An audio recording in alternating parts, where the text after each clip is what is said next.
এগুলি পড়ানো হয় কলেজে বিশ্ববিদ্যালয়, তাই আমাদের সোনার ছেলেরা বান্দরামি করে। ওদের যদি পড়ানো হইতো তোমরা বাঁদরের গোষ্ঠী নও, তোমরা মানুষ। মর্যাদা কার বেশি, বান্দরের না মানুষের? এ পৃথিবীর প্রথম মানুষকে আদম আলাইহিস সালাম। আদম হইছেন কি দিয়ে? মাটি দিয়ে। আল্লাহ রাব্বুল আলামিন যিনি মানুষ সৃষ্টি করেছেন, তিনি কোরআন শরীফের ভিতরে বলে দিয়েছেন, আমি প্রথমেই বলেছি, আপনারা লক্ষ্য করুন, এই কোরআন তাবিজের কিতাব নয়, এই কোরআন তদবিরের কিতাব নয়, ঝাড়ফুঁকের কিতাব নয়। কোরআন হলো পৃথিবীর মানুষের জন্য কোড অফ লাইফ, পূর্ণাঙ্গ জীবন বিধান। সবকিছু আল্লাহ পাক কোরআনের ভিতরে বলে দিয়েছেন, কোন জিনিস বাদ দেন নাই। আপনি আমি কেমনে সৃষ্টি হয়েছি আল্লাহ পাক কোরআনের ভিতরে বলেছেন, ইন্না খালাকনাকুম মিন তুরাবিন সুম্মা মিন নুতফাতিন সুম্মা মিন আলাকাতিন সুম্মা মিন মুদগা।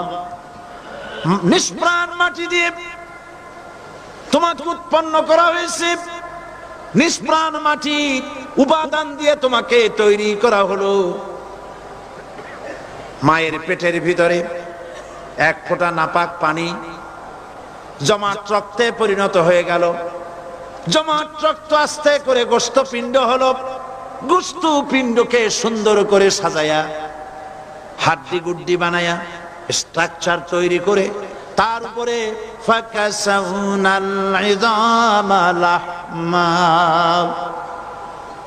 চামড়া দিয়ে গোস্ত দিয়া সাজায়া সুন্দর করে বানালাম। আল্লাহর পরিচয় শুনুন, আল্লাহ আমার কেমন আল্লাহ। মায়ের পেটের ভিতরে সন্তান বানায়া এরপরে যখন রূহ দেওয়া হয়েছে, ক্ষুধা লেগেছে, খাবারের প্রয়োজন হয়েছে, আল্লাহ রাব্বুল আলামিন ওই কচি বান্দা মায়ের পেটে বসে কি খাবে, সেজন্য তার মা চিন্তা করে নাই, বাবা চিন্তা করে নাই, সরকার চিন্তা করে নাই।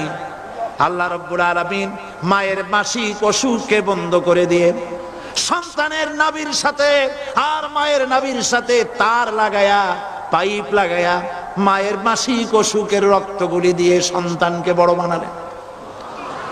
মুখ দিয়া এই রক্ত পান করালেন না, মুখটাকে পবিত্র রেখে দিলেন, যাতে করে পৃথিবীতে আসার পর ওই মুখ দিয়া আল্লাহ রাব্বুল আলামিনের জিকির করতে পারো।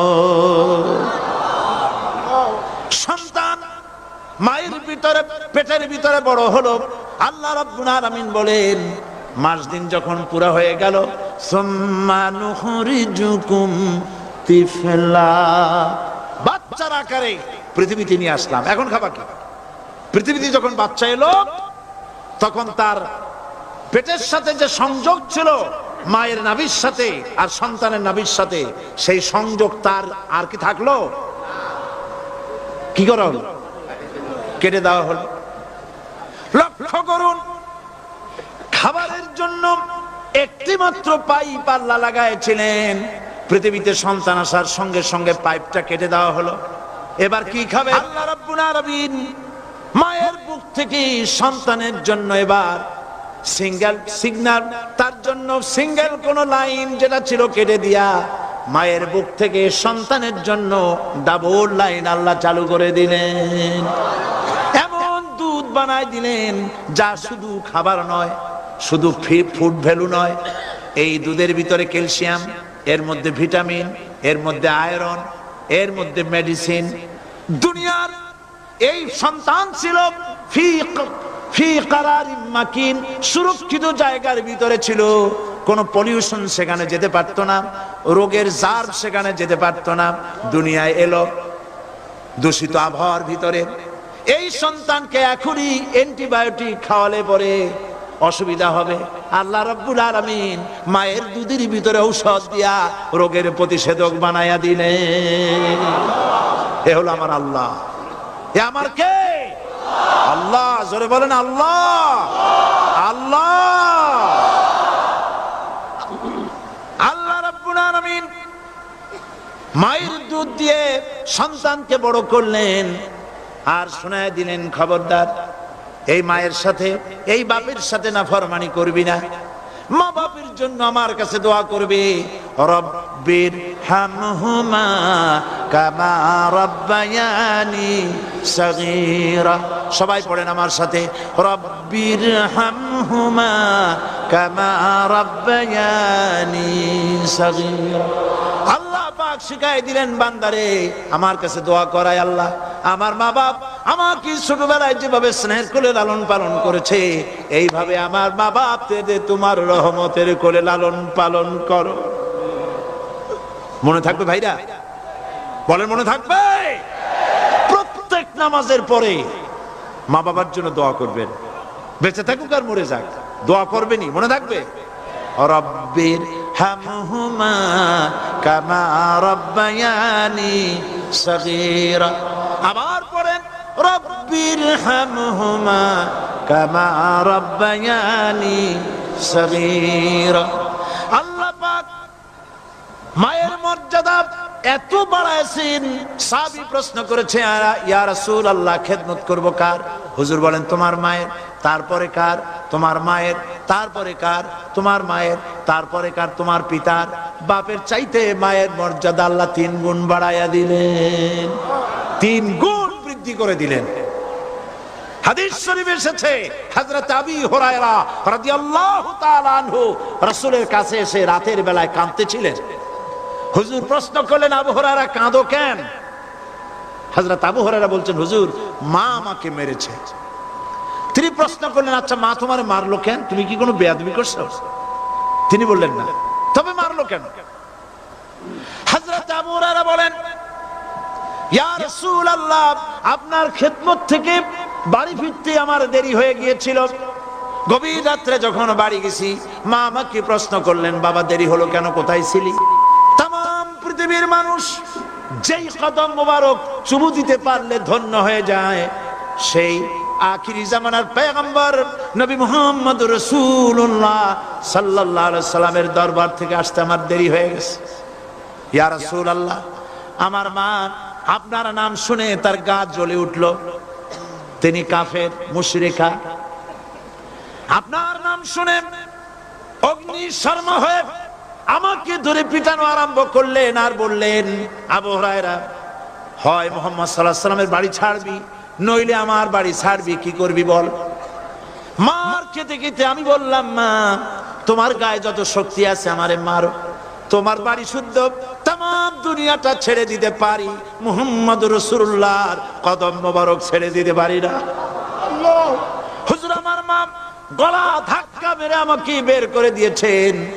হুজুর বলছেন, আবু হুরায়রা মা তোমাকে মেরেছে আর আমার কাছে নালিশ করছো, আমি তোমার মায়ের কোনো বিচার করতে পারবো না। সুবহানাল্লাহ, এত বড় পাওয়ারফুল নবী, শানওয়ালা, ইজ্জতওয়ালি, বরকতওয়ালি, এত বড় নবী বলছেন মা মেরেছে, আমার করার কিচ্ছু নাই। সুবহানাল্লাহ, তোমার মা মুশরিকা হোক আর যাই হোক তোমার মা। সুবহানাল্লাহ বলেন। আমার বন্ধুগণ, হযরত আবু হুরায়রা বলেন, ইয়া রাসূলুল্লাহ মায়ের বিরুদ্ধে কোনো অভিযোগ নিয়ে আমি আপনার কাছে আসি নাই। হুজুর বললেন, কেন আসছো বলো খুলে।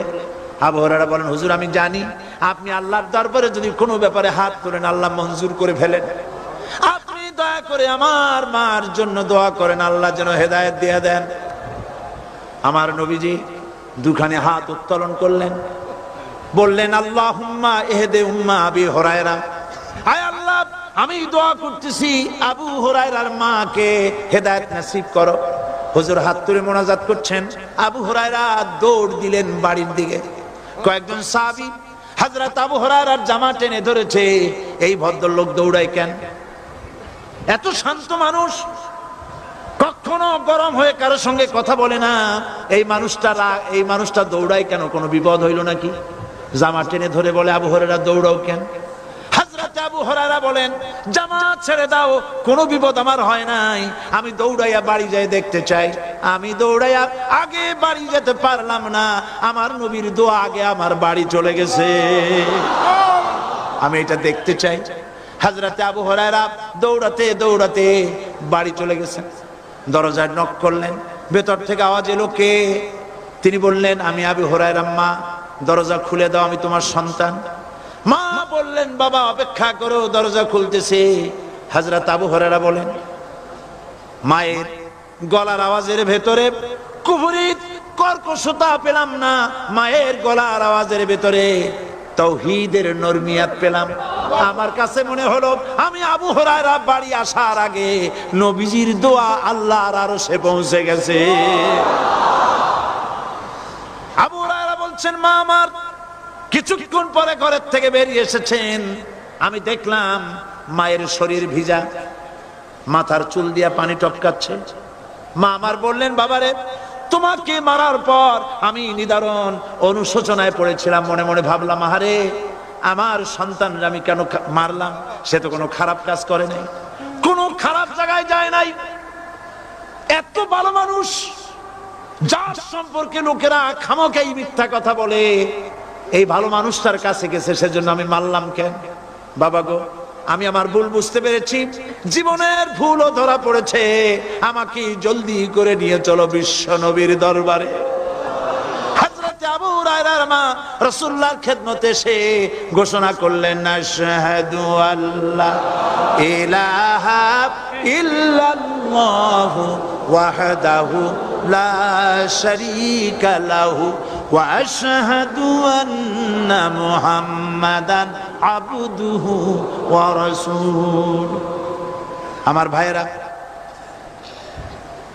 আল্লাহ রাব্বুল আলামিন মানুষ সৃষ্টি করে পৃথিবীতে পাঠিয়ে দিলেন, খাবারের ইন্তজাম করলেন, এগুলি সব আল্লাহর পরিচয়।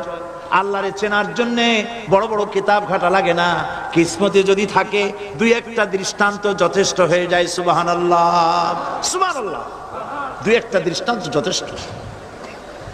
আল্লাহ পাক সমস্ত সৃষ্টি জগৎকে তৈরি করলেন, সৃষ্টি করলেন, আর তাদের খাদ্যের ব্যবস্থা করলেন। কে করেছেন খাদ্যের ব্যবস্থা?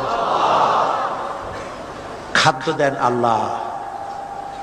কিন্তু অহংকারী যারা, তারা বলে দেশের বাম্পার ফলনের জন্য সমস্ত কৃতিত্ব সরকারের। বলেন আস্তাগফিরুল্লাহ, বলেন নাউজুবিল্লাহ। এদের একজন বলছিল, 3 বছর কিছু দিবার পারুম না, লোকেরা কয় আমরা না খাইয়া থাকুম, আল্লাহ কয় আমিও দেহুম, কদ্দুর পারো না খাইয়া থাক। ফসল কে দেন? জোরে বলেন, কে দেন? বাম্পার ফসলের ফলনের দাবি সরকার করতে পারে না, এটা কুফরি, এটা শিরক। জমিনের ফসল কে দেন? আকাশের বৃষ্টি কার? পানি কার? সার কার? সব আল্লাহ পাক। আল্লাহ পাক কোরআন শরীফে বলেছেন, লা ইন শাকারতুম লা আযীদান্নাকুম ওয়া লা ইন কাফারতুম ইন্না আযাবি লাশাদীদ। আমার নিয়ামতের শুকর যদি আদায় করো বাড়ায় দেব, আর যদি কৃতজ্ঞ হও, শুকরিয়া আদায় না করো, মস্ত বড় শাস্তি দেব। ফসল দেই আমি, আর শুকরিয়া আদায় করো তোমার বাজানে, ঠিক কিনা? শুকরিয়া আদায় করে কার? বাজানে।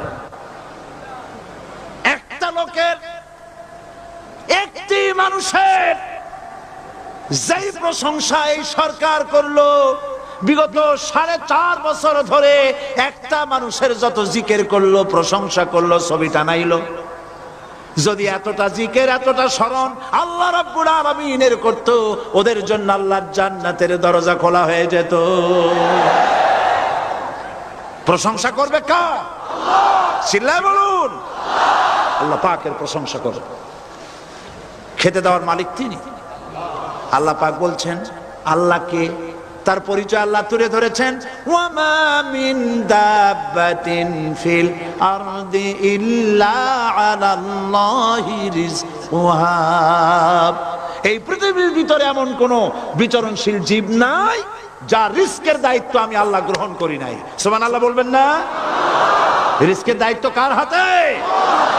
আচ্ছা দেখুন তো, পৃথিবীর সমস্ত সরকারের কাছে বিভিন্ন মন্ত্রণালয় আছে না?